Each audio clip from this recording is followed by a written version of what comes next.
Begitulah nafsu ya. Apa yang Allah sukai, nafsu tidak suka. Makanya orang-orang itu yang benar-benar bisa bahagia itu yang bisa latihan terus mengendalikan nafsunya dan takluk nafsu ini. Orang-orang yang berinfak dalam keadaan lapang dan sempit. Mana qasat shadaqatun min mal, tidak berkurang harta dengan sedekah.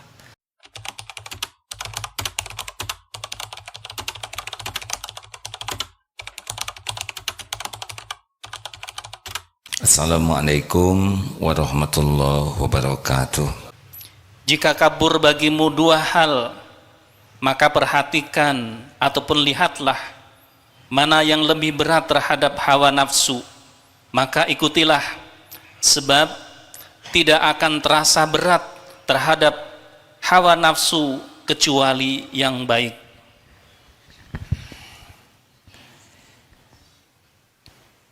A'udzu billahi minasyaitonir rajim.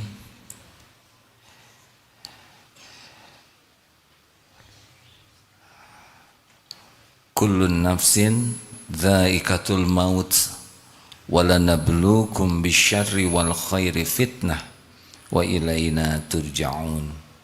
Setiap yang bernyawa pasti merasakan maut, dan kami benar-benar menguji dengan keburukan dan kebaikan sebagai cobaan, dan kepada kamilah kembalimu. Hidup ini sepenuhnya ujian setiap waktu. Kalau gajian setiap bulan, kalau ujian setiap saat. Fa'alhamaha fujuraha wa taqwaha. Dan Allah sudah mengilhamkan di hati kita berbuat buruk dan berbuat takwa. Tugas kita adalah qad aflaha man zakaha wa qad khaba man dassaha. Sungguh sangat beruntung orang yang mensucikan jiwa itu dan merugi yang mengotorinya. Allah menciptakan kita, ada yang namanya nafsu pada diri kita. Di dalam surat Yusuf ayat 53, wa ma ubarri'un nafsi innan nafsa la ammaratun bisu'i illa ma rahima rabbi inna rabbi ghafurur rahim. Dan aku tidak membebaskan diriku dari kesalahan, karena sesungguhnya nafsu itu selalu menyuruh kepada kejahatan, illa kecuali ma rahima rabbi, kecuali nafsu yang diberi rahmat oleh Tuhanku. Inna rabbi ghafurur rahim. Sesungguhnya Allah Tuhanku Maha Pengampun lagi Maha Penyayang. Ini penting hadirin. Seperti yang sering kita bahas, bahwa manusia itu tidak bahagia karena lemah iman dan lemah amal solehnya. Penyebabnya adalah lemah ilmunya dan lemah jiwanya. Kalau orang tidak paham ilmu agama, dia tidak mengenal Allah. Kalau orang tidak mengenal Allah, dia akan punya Tuhan yang lain selain Allah.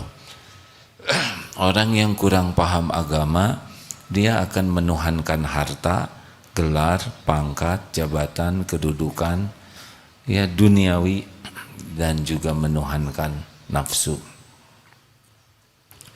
Nafsu ini mudah dikenali.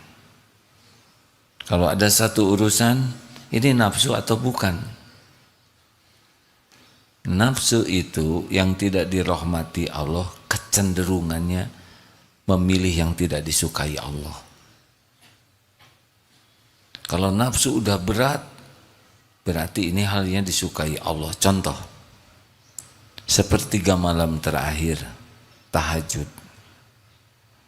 Allah suka kita tahajud atau tidur pulas? Jawab. Nafsu sukanya kita tahajud atau tidur?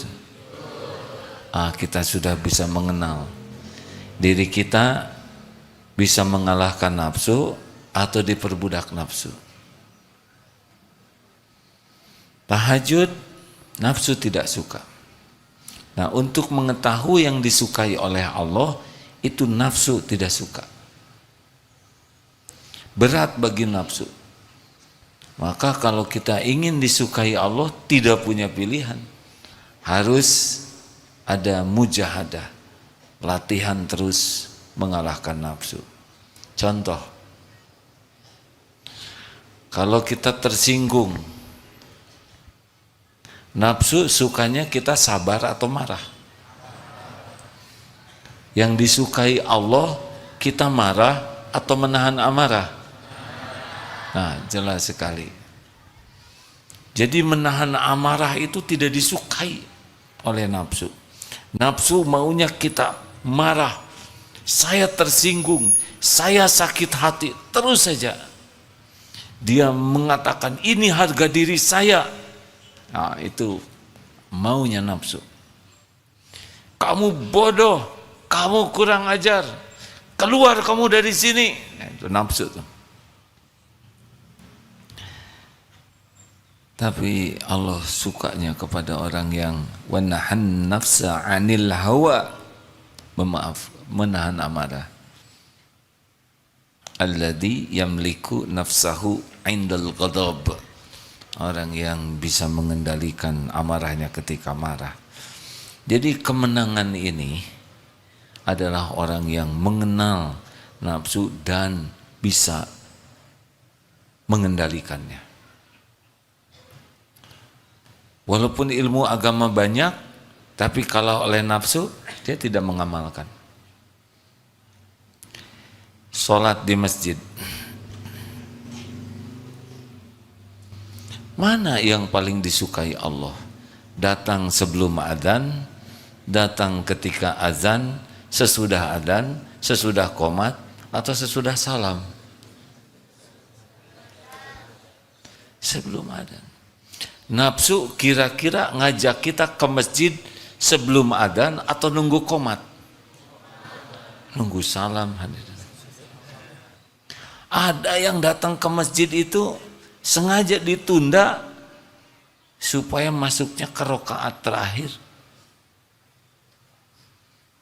Lihat Jumatan, ada yang tidak mau telat 2 kali.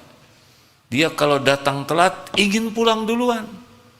Sengaja datangnya telat supaya pas pulang paling cepat. Begitulah orang-orang yang dikalahkan oleh nafsu. Hidupnya bahagia? Tidak bisa. Karena bahagia itu wanahan nafsa anil hawa. Orang yang bisa mengendalikan nafsunya.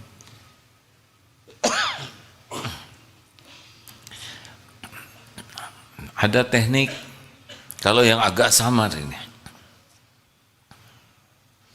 Misal merokok. Merokok ada yang mengatakan haram, ada yang mengatakan makruh, sekitar itu. Bagaimana nih? Milih yang mana? Caranya adalah hadapkan dengan mati. Saudara meyakini ini baik atau tidak?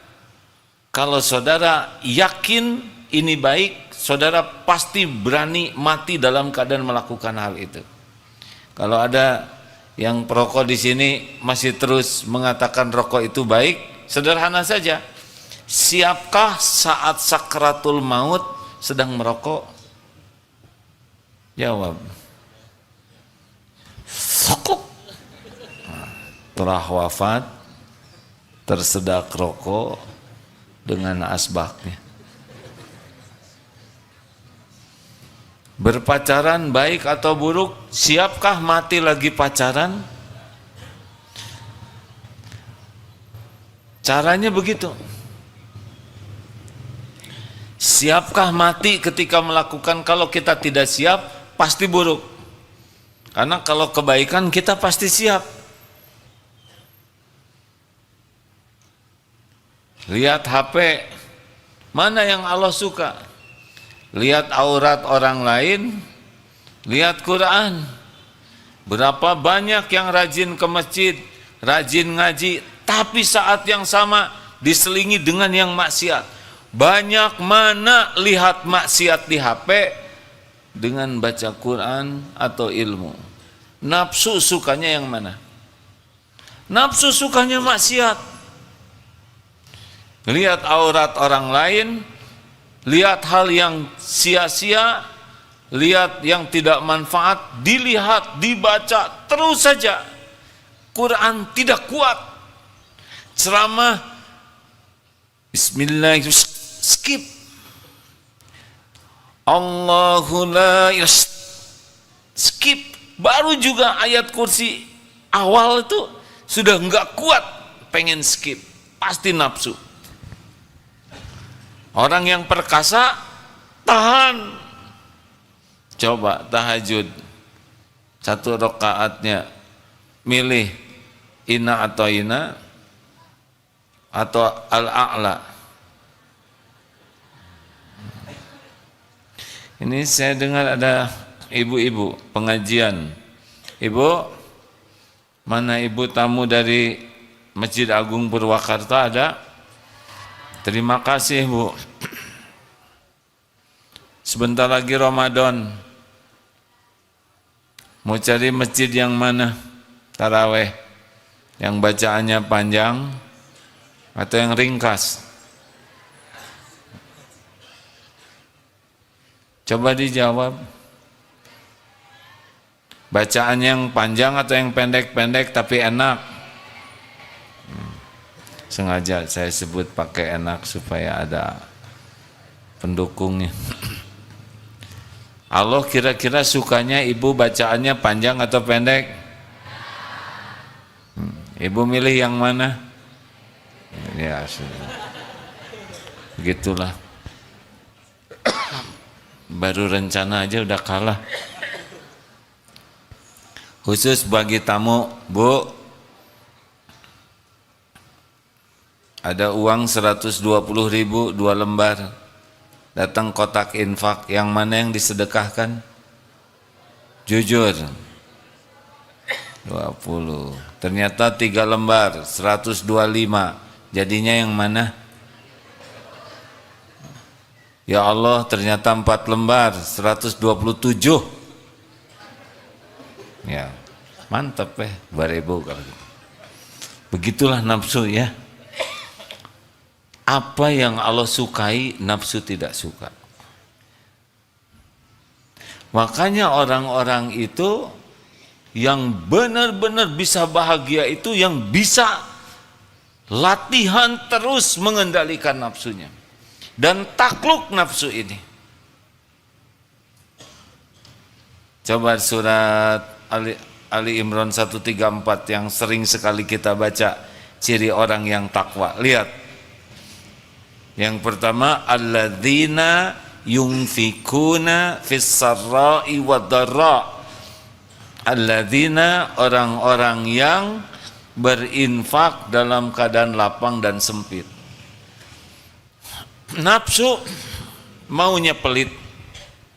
Nafsu tidak mau berzakat. Padahal harta itu tidak semuanya milik kita. Tapi ini milik saya. Saudara makan pisang, dimakan semuanya? Ini pisang saya. Apa saudara telan dengan kulit-kulitnya? Tidak, ada yang bukan miliknya. Kalau tidak bayar zakat, seperti makan durian dengan kulitnya dan bijinya. Tidak mau bayar zakat selain zakat fitrah karena sedikit. Orang yang tidak mau bayar zakat jamin tidak bahagia karena ada hak orang lain yang ditahan. Bahagia senang berinfak. makin senang berinfak, makin lepas keterikatan hati dengan dunia, diganti dengan keterikatan hati dengan janji Allah. Itu bahagia.